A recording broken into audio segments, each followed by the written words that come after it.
David Cameron recently gave a very misleading speech about the state of Muslims and Islam in Britain. He said that there was moderate Muslims and extremist Muslims, and that the extremists had a poisonous ideology, as he claimed. Sadly, David Cameron's speech was not backed up by any empirical evidence, and in fact all of the evidence states the opposite. In that speech, David Cameron spoke about Cage. He said that we supported and defended Mohammed Emwazi, the man commonly known as Jihadi John. His claims were entirely false. It's very important that we make a clear distinction between explaining how Mohammed Emwazi became the man we all know as Jihadi John and excusing his actions. At the end of the day, everybody is accountable for their own actions, their own choices in this life. We did not defend what Mohammed Emwazi was doing. We spoke about how he was when we knew him and the trajectory of his life that led him up to becoming the man that he is today. David Cameron is taking a very dangerous path that will sow mistrust and disunity within our society.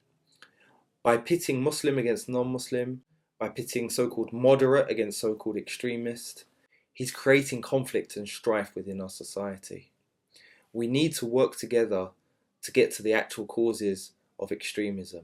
And that isn't done by people like David Cameron claiming that foreign policy has no basis, when we've seen time and again that that is the primary reason that people who commit these heinous acts give as a cause of terrorism.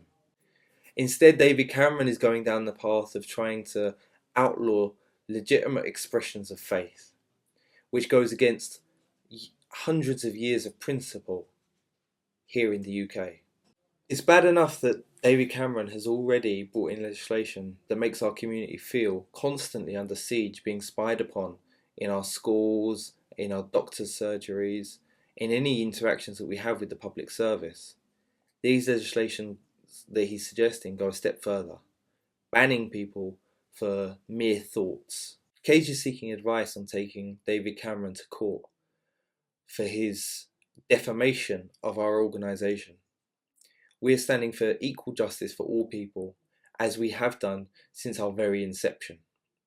David Cameron, on the other hand, is looking to ban people for thoughts that he finds distasteful. David Cameron has turned our teachers and our doctors into spies. He's sowing distrust and disharmony. We ask you to stand with Cage against these proposals and stand in the name of justice. Thank you for your time. Assalamu alaikum wa rahmatullah wa barakatuh.